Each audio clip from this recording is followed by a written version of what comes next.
All right, buddy. Welcome to Grue, and thank you so much for taking time and coming on. I appreciate it. Oh, no, thank you for having me. I'm really excited to do this interview. Thank you, man. Thank you. Nice. You have a great smile. Oh, thank you. Thank you. Yeah. So, Oh, thank so you. do you. Like your smile is amazing. Thank you. I get it from my mama. There you go. There you go. Okay. So talk to me, man. How we doing today? We doing well? Yeah, I'm doing good. Good. I'm on my lunch hour in work, Perfect. so yeah, it's perfect. And I'm glad I could I'm in squeeze in. Of course, yeah. So I'm in my little room that I hide out in when I do my interview in work. So far, my Perfect. manager still hasn't called on to it, so that's He good. hasn't found you yet. He hasn't found you yet. Stay in the secret spots. Yeah, I don't think she follows my podcast or watches my interviews, so I think I'm safe with this. You're safe. You're safe. Your secret's safe with me too. Yeah, yeah, right. I see growing up, like you were big into sports. You played a lot of sports and you were like amazing in track and field and stuff. And Oh wow, yeah, you did your research. Yes. Funny enough, yeah, I grew up in Bakersfield, California, which is an hour and 45 minutes outside of Los Angeles. And then I spent a few summers in Hawaii, learning how to swim, learn how to surf. And then during my adolescence to my adult years, I did track and field. I did the 110 hurdles. I did the 4x4, 200. I avoided the 400 hurdles at like it was life or death because I could not, I didn't want to do that race. But at the end of my college career, I ended up being the second fastest hurdler in all of California, and then the second fastest at my university. And fun fact, my dad went to that same university, and I think he was the seventh or 11th fastest 110-meter high hurdler there, and I beat his record my junior year, and then got the second top of the school list my senior year. And so my dad was really excited about that, which is a pretty cool fact. oh my God, that's amazing. Yeah, yeah. The origin stories. Yeah, definitely. But like you did like a lot of other sports too, right? Like I I did, see like yes. you boxed and you did Fox. football and everything. Like you Yeah. definitely there was there any sport you didn't try? Tennis and golf are the two sports I have never done in my life. And actually, funny story. I have a friend who is really, really good at tennis. And Mhm. she was like, I can mop the floor with you. And I had like this confidence in my head where I was like, I've done everything. And I just think I could do tennis as well. I played tennis and I sucked. I got mopped. There is no way. I was like Rocco. I was so embarrassed. But that's a sport I definitely need to pick up because I was exerted like no other. Okay, hey, I mean, every sport isn't for everyone. So Yeah, those are the exactly. sports that you aren't good at, and Hmm. but that's fine because you're good at everything else. Yeah, at everything else. And I feel like doing sports has definitely helped with learning acting, modeling, talking to people. And I feel like everything that I learned from sports has actually translated to actual life. And so I'm thankful for that. Nice. And Yeah. and do you still play any sports or like watch any on television yet? Yeah, so my friend, he's one of my best friends of 20 years. We go to LA Fitness and play pickup games Mhm. of basketball every Saturday, and it Nice. is it is so much fun. So I actually got a funny story I'll tell you. This I don't know if you can tell, but this tooth right here got knocked Okay. out when I was playing basketball like 3 years ago. Oh I my God, came you down, go I hard. yeah, yeah. I jumped up to grab a ball, and a guy's elbow came and crossed me in the face, and No. I was like, oh, why am I bleeding? And then my tongue felt something weird. And then I was like, oh, I think my tooth is missing. Oh my But they God. replaced it, and so it's all good now. But that was a funny story. I'm sure it wasn't funny at the time. Yeah, at the time, I was like, oh God, my career. But then they replaced it, and I was like, okay, good. And like what are the sports you like watching like that as a fan? Like just As a sitting fan, on the couch with a can of beer or whatever. yeah, yeah, yeah. For me, I like to drink. I like to drink a little bit of fruit punch. That's my guilty Okay. pleasure. Maybe a shot of Hennessy, but I like to watch basketball games. I'm getting into soccer. I'm getting into Oh, soccer now. nice. Yeah. So I really like that. And the other thing is track. I mean, the Olympics were just on, so I was Yes. watching all of the hurdling events, the high jumping events. Sydney McLaughlin-Levrone doing an amazing job with 400 hurdles.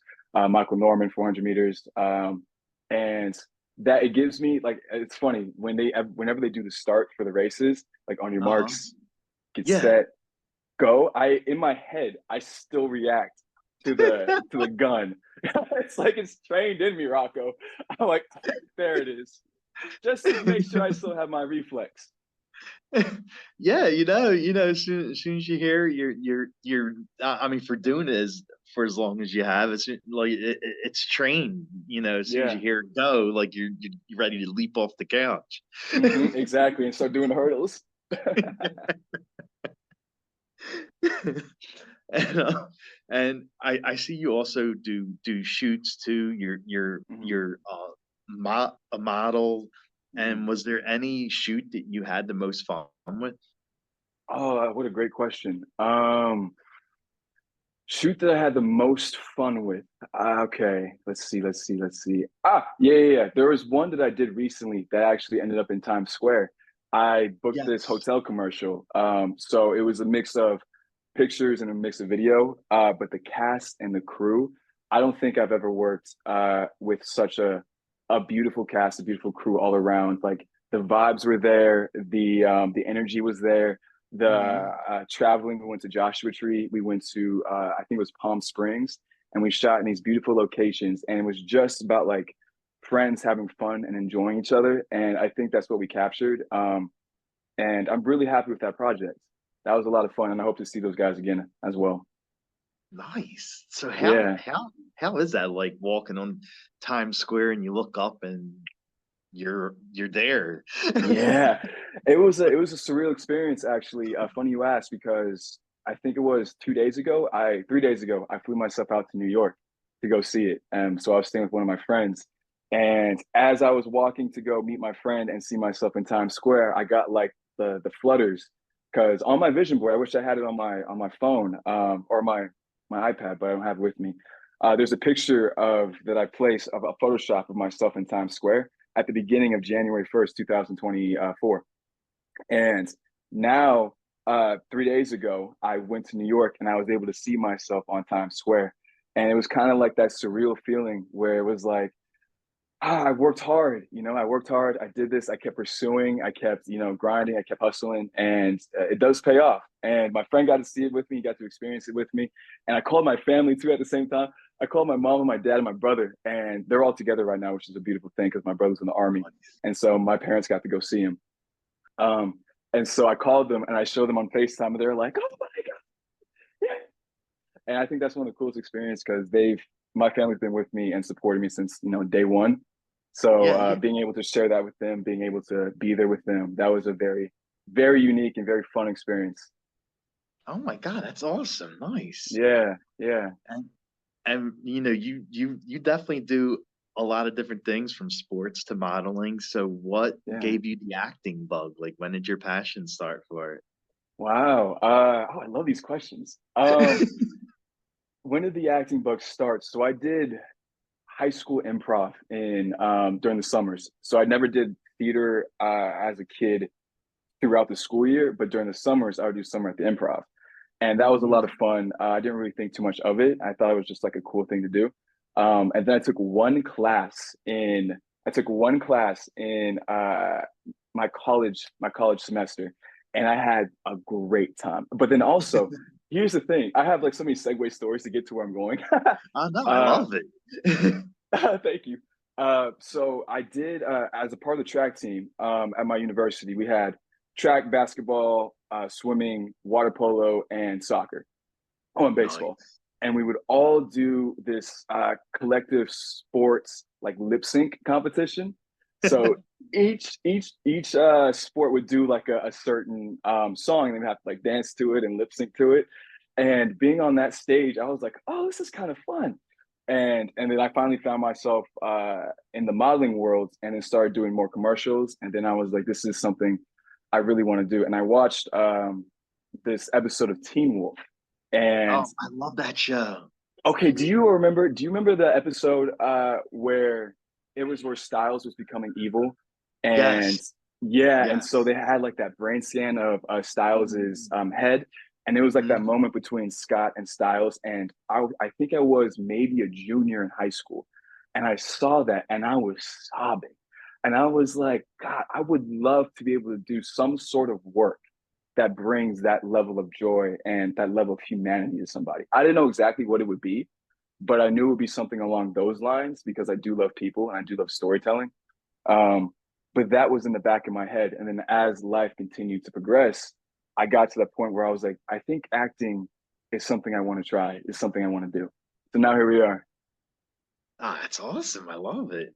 Thank you. And this film that's coming out, Nightmare in the Desert. It's Yeah. your very first film, your first Mm-hmm. role. And how did you find out about the film and actually book the role? So my agent, Haley, she's amazing. I love her.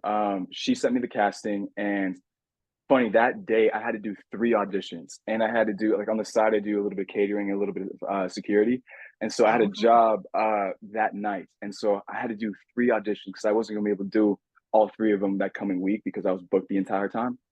And mhm. so I was with one of my best friends, and I was like, dude, we gotta knock out these 3 auditions. And so I read the scene to Nightmare in the Desert, and I was like, oh, this is really fun. This would be really fun to do. And I just kind of threw it away. I had a lot of fun doing it. And then 2 or 3 weeks go by, and I'm on my way to the shift, right? And it's 5:30. The sun's going down. I'm on my way to this job. I get a phone call from Haley, and I was like, it's 5:30. This is a weird time to call because usually people are off. And I was like going through my head of like, did I book a movie? Did I book a commercial? Is she just telling me like I'm in trouble? What did I do? So I answered the phone and I was like, hi, Haley. And she was like, hi, Tristan, how are you doing? And I was like, I'm doing well. What's going on? And she was like, I just want to tell you, you got offered a role. And I was like, what? Really? And then she told me it was Nightmare in the Desert, and I like Yeah. totally freaked out. I called my mom, and my mom was like, and I mean, seeing that reaction, like, of course, for me, it feels good.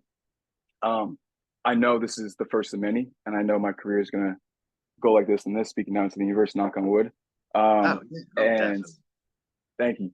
And so, but being able to show my family the fruits of my labor, that right there, oh, it makes me emotional. That right there is really like the goal. It's to continue to rise for myself, but not only for myself, for those that I love, and show them that their belief in me was well worth it.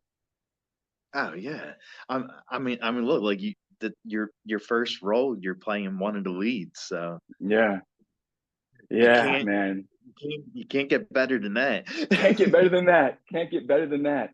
And yeah, so that was a real blessing, and that also that cast and crew was phenomenal to work with, from like styling to the first AD, the second AD, directors, the cast. It was a real tight family, and so when I hear actors saying like you really become family on set, you really do become family on Yeah. set because you're with each other for like 12 hours a day Oh, every yeah. day, and it's like you learn each other's quirks, you learn each other's specific like tells and stuff. And Mhm, so mhm. you can play with that, like even in the scenes. Like I know this bothers you, or I know you like this.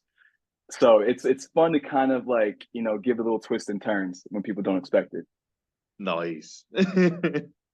And this is a movie for lifetime. And Mm-hmm. what's it like working for Lifetime and working for Sam too? Sam Yeah.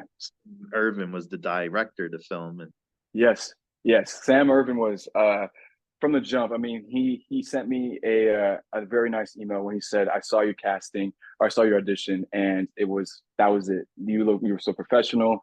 Gave me a lot of security, knowing that I earned my spot. And so working with him was phenomenal because I was able to bounce ideas off of him. I was able to be like, hey, are you comfortable with this? I'm comfortable with this. Able to talk to the cast as well. And so we were able to set like these boundaries, but also kind of, you'll see in the film, we're able to kind of push a little more than what Lifetime usually does, Oh, which okay. I'm very happy about. And being able to be in an environment where I just felt safe and heard, and being able to talk to somebody if I ever felt uncomfortable, that was I think the most beautiful thing about being on set. Because doing the work is great, but also doing the work in an environment of safety and security and vulnerability, I think that's all an actor can ask for. Oh, wow. All right. So, for anyone who don't know about the film, can you tell us a little bit about Chris and what the film is? Yeah, yeah. So without going into too many spoilers, Rocco, Well, yeah, of uh, course. yeah, of course. So I play Chris. He is the boyfriend of Shay, the main character, played by De Savage.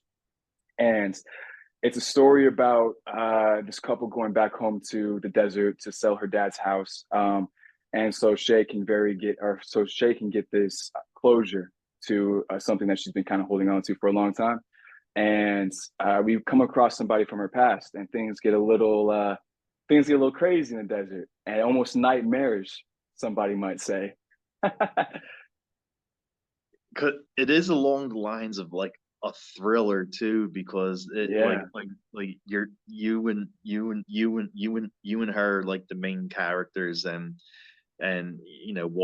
walking through the park or the desert, and Mm-hmm. someone watching you Mm-hmm. and basically stalking you through the Yeah. desert. So Yeah. so it is along the lines of like a thriller, right? Yeah, it's along the lines of a thriller. It's definitely a thriller. Yeah. It gives you that unease of like what is actually happening. Like, am I the good guy? Am I the bad guy? Or is the other person that comes in the bad guy or the good guy? Yeah. So it plays with that kind of dimension, which is a lot of fun. Oh, wow. Okay. Mm, Nice. hmm. Nice. And where did you shoot at? Like, where was like the park desert area things Yeah. at? So we shot in Lancaster, we shot in Castaic, we shot in Vasquez Rocks, and I think we shot in Palmdale as well. Very deserty vibes, and so Mhm. especially in Vasquez Rocks, I think it was like 105 degrees one day, Oh and my we were out God. there in the beating sun, and everybody was doing the work, everybody was on it, everybody was staying hydrated, which was really important.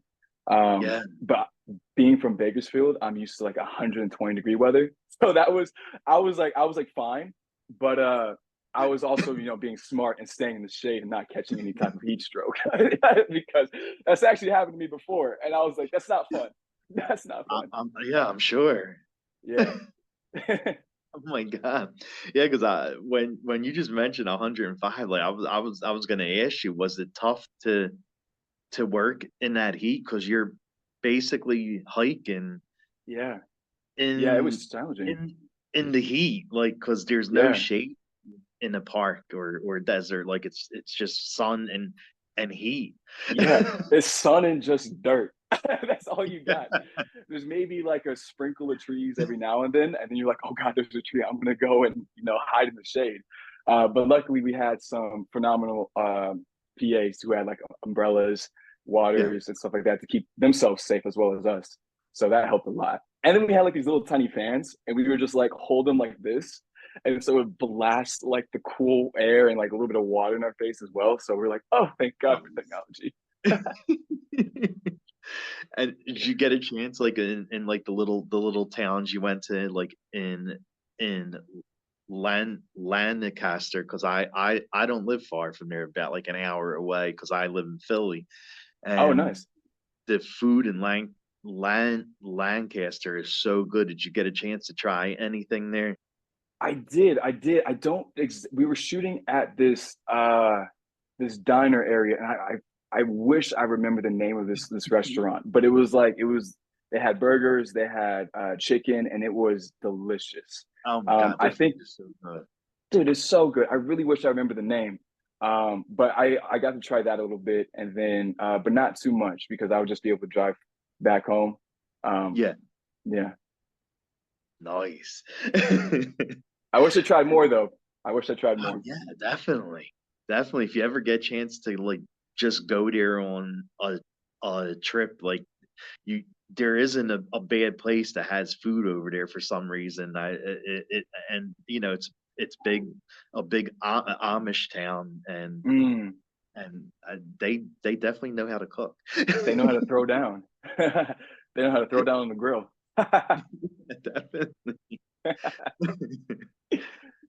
And what did you like doing between takes? Like, you know, when your Mm. scene isn't up, like, what did you like doing on set between takes? Man, let me tell you, I am a gabber. I will talk to anybody and everybody. So I think in between sets or in between takes, I would definitely find somebody who is probably, who looks like they need a little talking to. And I'll go over there and just start up a conversation, just super randomly. I'll ask like, what's your favorite color? Where are you from? Like, what are your favorite things to do? Because I think the people who are on set, because I've luckily, by the grace of God, I've been on like many sets, commercial wise, model wise, and now first movie wise. Yeah. Um, and I think the people who have some of the most fascinating stories are like the stylists, are like the grips, or like the ADs. And I think being They've able seen to, them or all. even they've seen it all. They've seen Yeah. everything. And Hmm. exactly, so you know what's up. And it's like I think finding out more about like their history, their backstory, not only for pure curiosity's sake, but actually for like knowledge as well. And I think I carry a lot of conversations from like the past with me to today that influences my work. And so I think, yeah, getting to know humanity is, the job of an actor, and getting to know oneself is the job of an actor. So I think Oh, being able to converse with people from all different types of spectrums is a beautiful thing, and that's the thing that I do. I probably should take a nap every now and then, because sometimes I'll be like, okay, yes, I'm ready to go.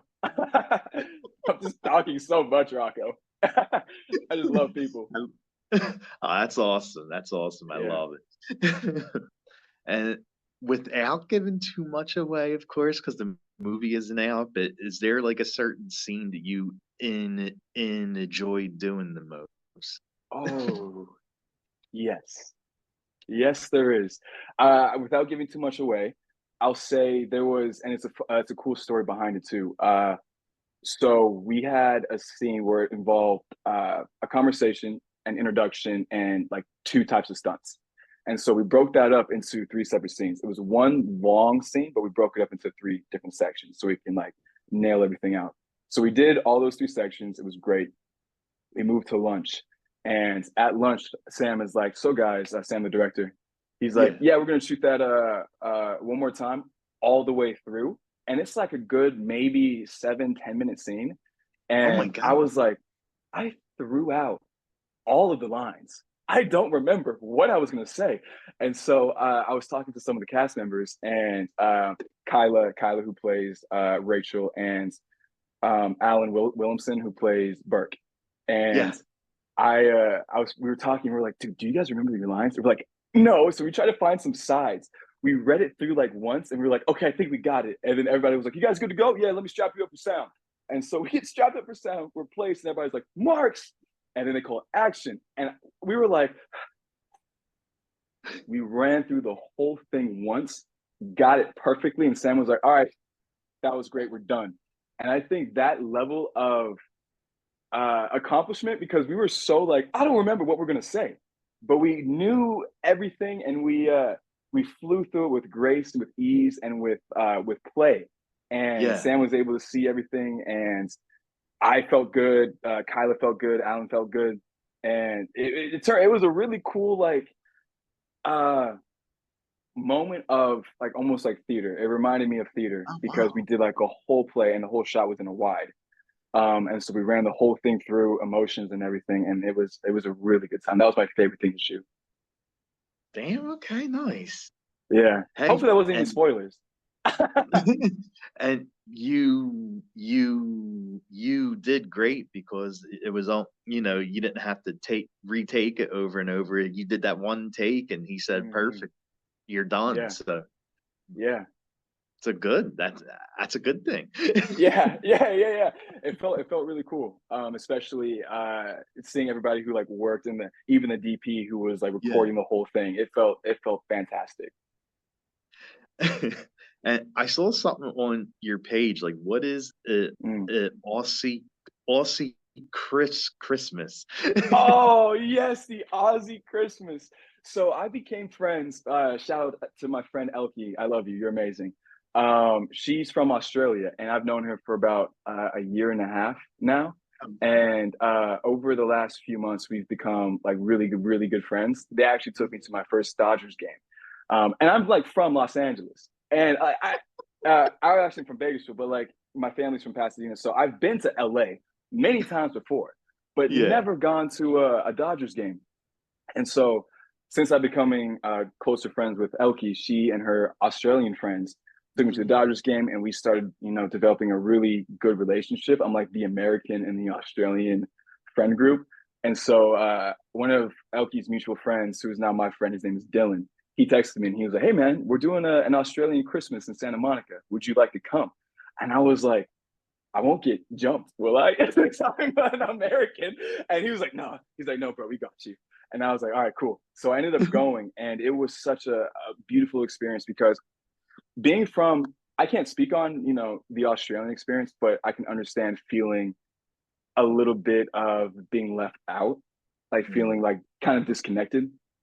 So the I forget the main guy who owns the Australian who runs the Australian Christmas, but being able to bring all the Australians who came from Australia to Los Angeles to pursue acting, to pursue whatever they want, um, got them in like the spot to have fun and to kind of remember like where they came from.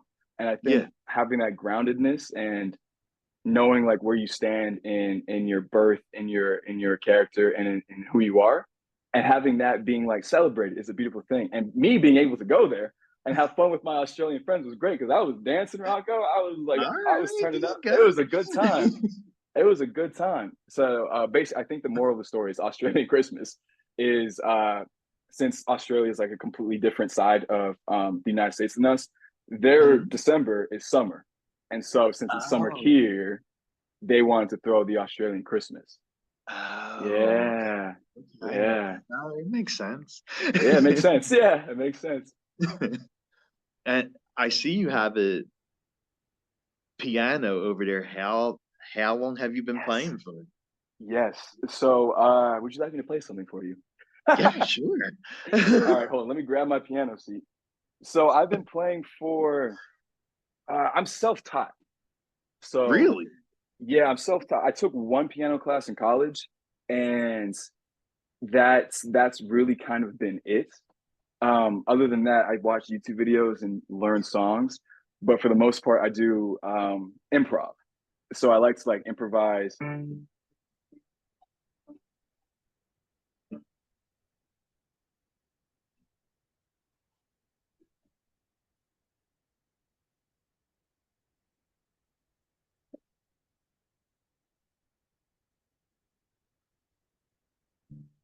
So I'll just like improvise like that. I have no idea what I just played, but that's what I do.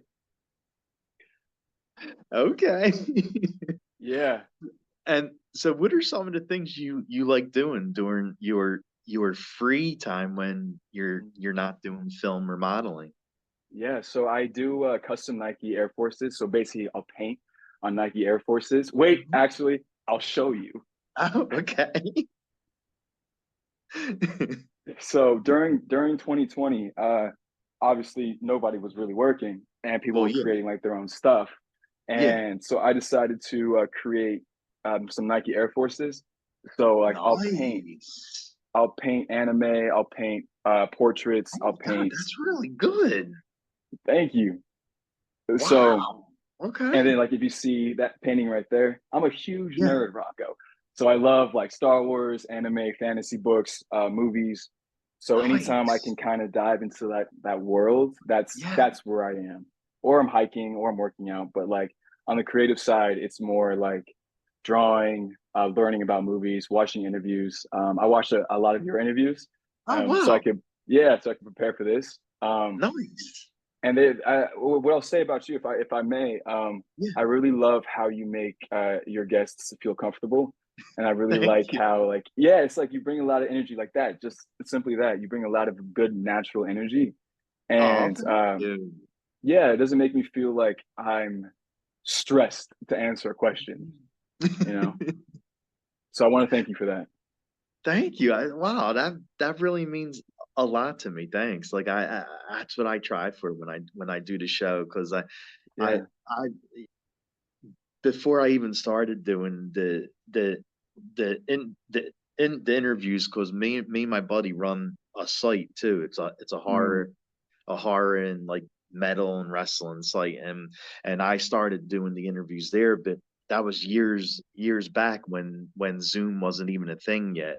mm, And all the interviews would be written. Like I would send them over and the agent would give it to the person, then they would write down their answers, give it back to the agent would send it to us, and I would edit and type it up and everything. And then mm. when COVID hit, like the people said we want to start like watching in the interviews. They said you need to get with the times. There's a thing called Zoom now. Yeah. And that's when it started. It started during COVID when I started doing the Yeah. video interviews. I went from the written to the videos and I watched like interviews and I was like, I don't want to be boring or anything. I want to make Yeah. sure it's like you, you know, because I seen like a few interviews where the person doing the interview would like talk over a person or something like that, and I'm like, all right, nah, that's not cool. Mm. Yeah. You give space, and Yeah, that's yeah, the beautiful exactly. thing. Hmm. Yeah. It's not like you're on top of the other person saying, "Oh, but what about," Yeah, yeah. you're present. And if I see like if I bring up something they don't want to really talk about, I'll quickly like change the subject and go on to something else. Like someone Yeah. else would keep crying on it. Yeah, exactly. Keep like, yeah, okay, this is what we're going to talk about, and they're like, I don't really feel comfortable, but Yeah, there's yeah, yeah. thousands of people looking at me. Yeah. But do you have a anime that you love the most? Like mine's is actually Death Death Note. Really, Yeah, Death Note. Okay, you, I'm a Rocco. I'm huge going to fan be of that honest. show. I'm going to be honest. I am a huge fan of anime. I've never seen Death Note. Wait, I need. really? I know, and that's like the classic one. All the anime fans are going to be like, he's not a real fan, but I promise you, I am. I promise you, I am.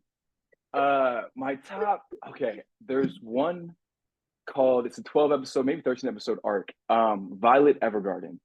Have you seen that one? Oh, no, I Oh, never heard of it. No. Violet Evergarden is about this young girl who is a soldier at a young age, and then she grows up with kind of like this robotic nature, and so she ends up losing somebody really close to her, and then instead of being a soldier, she becomes like a basically a mail delivery woman, and people Oh, are really questioning her about, like, are you a robot? Why are you doing, how come you don't have any emotions? And it's her journey of discovering what emotions and what love really is. It's so deep and so like centralized in humanity. I sob every single time, and it's beautiful really? because, yeah, because each story or each episode is about a different person, and that this different person affects her in a different way, and it brings up more of her humanity that she never really got to experience. So Oh, that's wow. probably one of my top ones. And obviously, you have Demon Slayer, you have Jujutsu Kaisen, you have Haikyuu, Yeah, Blue Lock. Yeah, Demon Slayer is amazing. As you could yeah, tell, I'm a horror guy, so of course I yeah, gravitate towards the horror ones. yeah. Have you seen Tokyo Ghoul? Yes, Tokyo yes. Ghoul is great. Erased is Mhm. great. Parasite's great. Um, Parasite I haven't seen. okay, okay. Parasite's a good one. You would like that one. Okay. Yeah, Oh wow, nice. that's so cool. You like anime? Yeah, Oh I'm yeah, so yeah. open about talking about it too. So Nice, I sweet. love that stuff. So what about this? Who's your favorite superhero and villain? Ooh, Rocky, you're asking the great questions. Um, Favorite. These are the questions I was born for. Uh, favorite, actually, it's so funny. I have, okay, I don't know if you can see, you see that, this right here, that little script, little piece of paper in the Yes. back corner. So Yes. that's a quote from or a scene, a shot of a scene from Spider-Man Across the Spider-Verse. And Ooh. have you seen that film? Yes. So you remember the scene where Miles is like, "Nah, I'm gonna do my own thing." Yeah, yeah, That yeah. that's that part. And so, and then I also Nice. have one of my friends. I'm probably too far away, but made like a Spider-Man Miles Morales. But my face is on Spider-Man. So Spider-Man for sure is one of my favorite superheroes. One, because he's super strong, obviously, but he's not the strongest, and he still tries. Yes. Yeah. So Spider-Man, and then I gotta go. This is gonna sound boring, but there's a reason for it. Superman. Superman. It's a tie between these two, Superman and Spider-Man, because Superman says a line where he says, "I fight for those who can't fight for themselves." Oh yeah, yeah. Yeah. And that registered so much to me because in high school I wasn't always this attractive, Rocco. Oh no. I was very short. My voice was really high. And so I got made fun of a lot. And so I remember hearing that quote and I was like, I want to be the type of person that, stands up for the little guy. The guy Mhm. who maybe not even like in a hey, don't pick on him type of way, but just like maybe like a shoulder to lean on or an ear to listen and be a part of that type of help because sometimes I felt like that wasn't there for me. I mean, I have my best friends and stuff like that, and they're always there for me. Yeah. Shout out to them. I love you guys. But I think paying it forward and being that person who can be like, hey, I'm here for you. And you don't need to feel like you need to have your walls up. That is why I love superheroes. But on the flip side, the villains, the great ones. Joker is phenomenal. Um, I mean, have you seen Batman Under the Red Hood? No.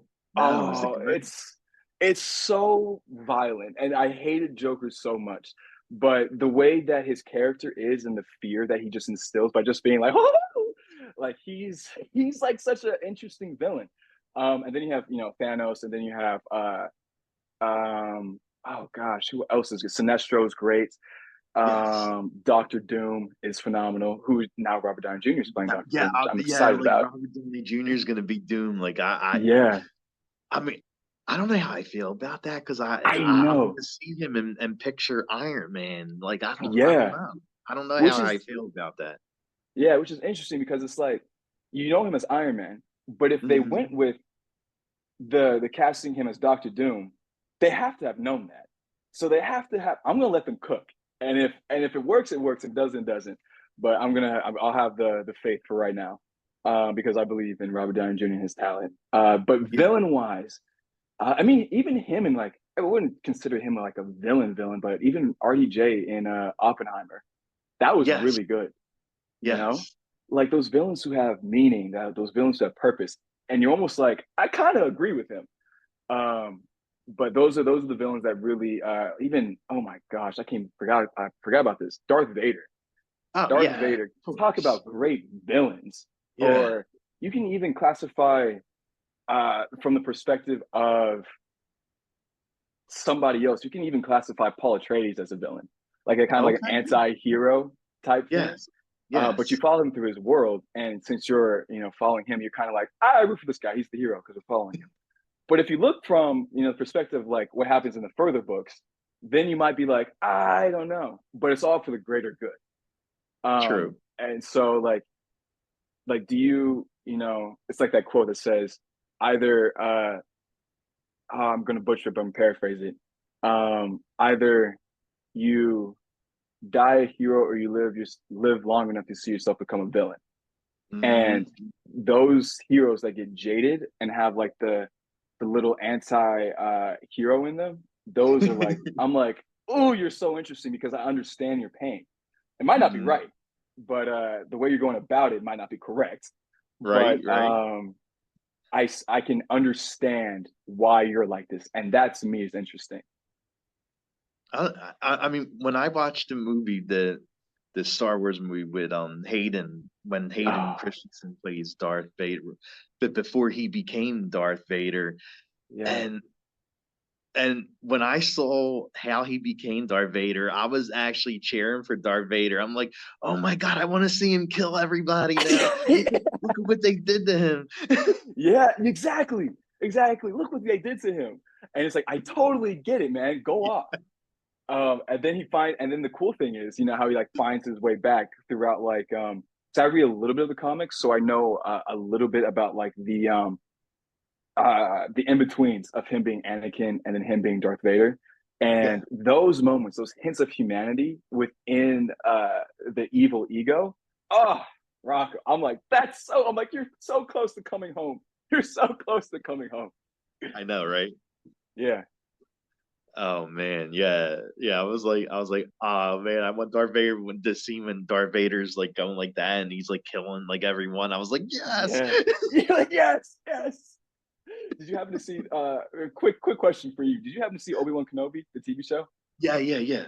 That scene where Obi-Wan and he's fighting Darth Vader and then he slashes, you know, half his mask off and they have that conversation.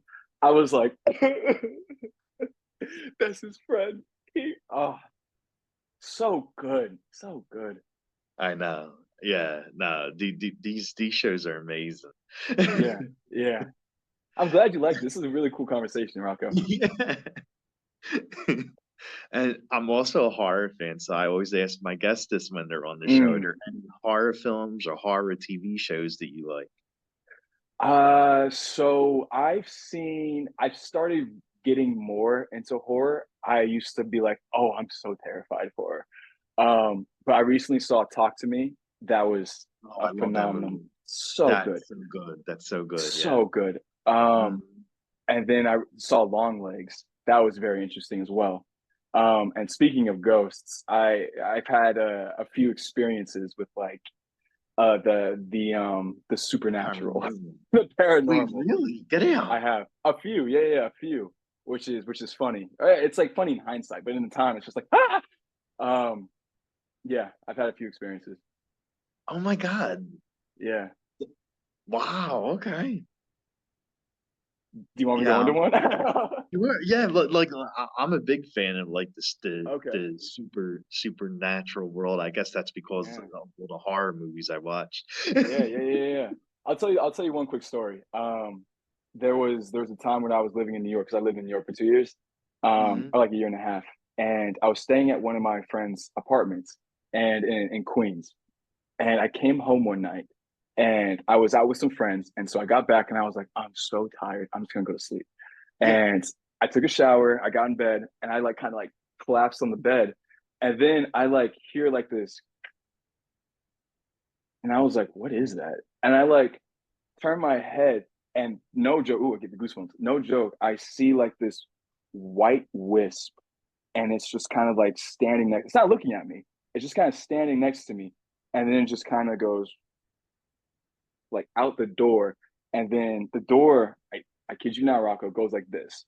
And I'm looking at it, and it's Oh like my 3:30 a.m. I'm looking at it, and it just disappears behind the door. And I was like, "Oh my god, did I just see that?" God. I'm not. And so I like put the blanket over my head, and I go to sleep. I wake up the next day, and I was like, "Oh my gosh, that happened!" And I was like, "I gotta call my mom." So I called my mom, and she was like, "Tristan, oh my god, are you okay?" But I never saw it again. That was just one of those weird experiences. But I've had a few others, but that one really stood out. Oh my God, that's crazy. Wow. Yeah, yeah. Do you It, ever do it? Oh, sorry, go ahead. no, no, no. Go ahead. What were you gonna say? Do you ever do anything for Halloween? Like, do you dress up or do parties or anything? Yes, yes. I the first time. This is actually so funny. The first time I actually really did something for Halloween was when I went to my friends. I just turned 21. My birthday's in June, and so October I went to my friend's college Halloween party, and I dress up. I stopped doing it for a long time, Yeah. not because I was like I'm too old to dress up. I just never really had like that desire to go out. I guess I don't Yeah, know, yeah. but this time I felt like it, and so I dressed up. It was so silly. I dressed up as a college student uh, for that specific school.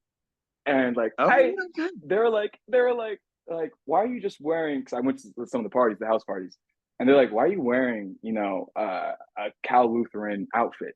And I was like, oh, I don't go to the school. And they're like, oh, I get it. That's so funny, dude. And so that was a fun experience. But last year I dressed up as what did I dress up as? I dressed up as John Wick with a lightsaber. Oh my god. Yeah. I was John Wick with a lightsaber. Yeah, that was a lot of fun. That was a Oh lot of man, fun. I love it. Well, this year for Halloween, I'm trying to find a good way of going about it because Mm. it's pretty pricey, but I really want to do it to play Ryuk from Death Note, the demon. Okay. Yeah, yeah, the demon. That's gonna Yeah, be insane. So you they want to have everything. yeah, I want to get everything, but they don't really sell his costume, but they have Ah, pieces of it and the mask and stuff, and you have to find like all the different pieces to make the outfit, and it's a little pricey, but I really want to do it. dude, you got to do it. You got to do it. That's your dream, man. You got to do it. I And know, right? that's an intense costume too. So that would be a lot of It fun. is. Yeah. And then I have to buy stilts because he's like real tall. So I have to Yeah, buy that too. yeah. You got to learn how to walk on them. I know exactly. So I yeah, know it's me on gonna stilts. I'll be like, I'll be going to a party on stilts and pass out, and they'll be like, "Oh yeah, my God, he drank too much." it's so funny. I would love to see that. You have to post a picture if you end up doing that. Yeah, if I end up doing it, I definitely will. I'll send you over like a Send, picture. yeah, send me a picture because I have to see that. That would be awesome to see. And do you have a go-to karaoke song? Oh, karaoke. I know as my friends watch this, all of them just cringed because I can't, Rocco, I can't do karaoke. My voice is so like, I wish I could sing. If there's any vocal teachers out there who want to teach me, I'm more than happy to help or to have your assistance because I cannot Uh-huh. sing. But on the times that I do, it's either going to be a Linkin Park song, um, or a My Chemical Romance song, like early Ooh, 2000s. okay. That's my type of jam. I'll sing. My one of my best friends, I call her my sister. She sings "I Want to Dance with Somebody," so Yeah. I'll go up there and sing with her. And I'll do that with her, and I'll be like, "I'm sorry, I ruined the song," because she can actually kind of sing, and I'm like, Nice. it's so funny. It's so funny. But I try. But usually I'm like the one in the back cheering everybody on. And if they All force me right. to get up, then I'll get up. And I see from like your shoots on your page, like you Yeah. definitely have a really good build. And what's your workout routine like? Yeah. So I've it's funny, when I was in New York, I was really lean and skinny, and it was because I was walking a lot and also lifting a lot of weights and doing Pilates. And so when I moved back to Los Angeles, I kind of put on a little extra weight, and I was like, why? Why is this happening? And then I was like, oh, I'm leaving out the walking. Walking Oh, uphill is one of my favorite exercises. Jump roping, like I do a myriad of things: jump roping, boxing, track workouts, hill workouts. So I like to space everything out. Like Mondays, I'll do jump rope. Tuesdays, I'll do lifting. And then Wednesdays, I'll run to like Running Canyon and then do hill workouts. And then sometimes I'll do Pilates. Sometimes I'll go back to do hot yoga. It mixes up depending on like if my friends want to do something. But I like to keep my body in a state of like question where it's like it doesn't get used to doing one thing. that's true. That's true. Yeah. Yeah, and like doing the same thing over and over again, and then I feel like I become stagnant. But doing like all these other things involving like jumping rope or boxing or hot yoga, which I almost passed out once, Rocco, doing Oh hot my yoga. God. Yeah, that's tough. The women in there are so strong, and I was like the one. I was like I was like, I almost passed out, and everybody else was like completely fine. I was like, I need to step outside for a second. So that I would like to get better at. But yeah, I like to keep my body questioning so I can be functional, and Yeah, instead of being like just strong in one thing, if that makes sense. that makes a lot of sense. Yeah, yeah. And is there anything coming up for you that you want to plug? I mean, I know your first film is coming out, Mhm, and mhm. is there anything else you're working on, or anything else you wanted to talk about? Well, I'm working on, jobs come every now and then. Modeling jobs are always working, commercial jobs are always working. I have a call back after this. I will plug this though. My brother, he is an author and he just wrote his first book. It's called Arrow to the Heart. Nice. You can order it on Amazon. He is a very talented man and I love him very much. So the fact that I'm able to be like, hey, this is my brother, this is his work, and not just my stuff. But yeah, it's a sci-fi fantasy. So if you guys like that stuff, check it out. But yeah, Oh wow! And where could fans follow you at? fans can follow me on Instagram. My Instagram name is Tristan J Watson. The J stands for Joshua. And on TikTok, Tristan J Watson as well. Okay. Well, it was really nice meeting you. Thanks so much for doing this. Thank you so much for having me. I had a really great time. Thank you. Yeah, it was a lot of fun. Like I really had fun with this. Like it was great chatting. Thank you. Thank you. I'll see you again soon, man. Oh my God, yeah, definitely. All right. Have a good one. All right, buddy, you too. Thank you. Bye.